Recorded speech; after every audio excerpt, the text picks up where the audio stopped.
Right? That's what I just did. So, if I'm holding on to Joey's wrists and he wants to get his hand free, what's he going to do? He's going to roll his arm out and away, extend it away, roll his wrist, right, and break the grip. Okay? Now, just like with a foot lock, the more joints I involve, right, or an old school sweep, the more joints I involve, the less force he's going to be able to put on the end of the lever. So by holding onto his hand, he's now, especially his fingers, he's now got more joints in there. So when he tries to roll, right, all that force, instead of going into my hand, gets transferred into his own wrist. Roll your hand free. See?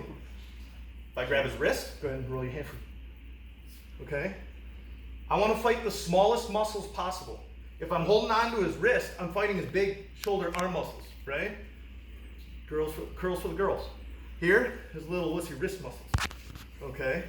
So he can try and make a fist, right, and roll his wrist out, but it's going to be much easier for me to hold on. Oh, and now oh gosh. And there's that. And there's the Kimura from the back.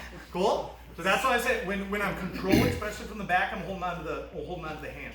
Right? For the spiral ride or something like that, I'm just trying to get a massive motion. And if he were to try to, turtle for me, if he were to try to roll his hand out from here, right, and try to get his arm free, where does he put his arm? Right back to my back or my crucifix, right? So I'll also use that as a trick.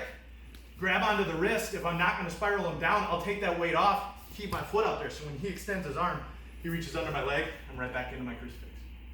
We're playing that a lot with the assassin trick lately. Good questions. Anything else? Anybody remember what we were doing? Okay, 1, 2, 3.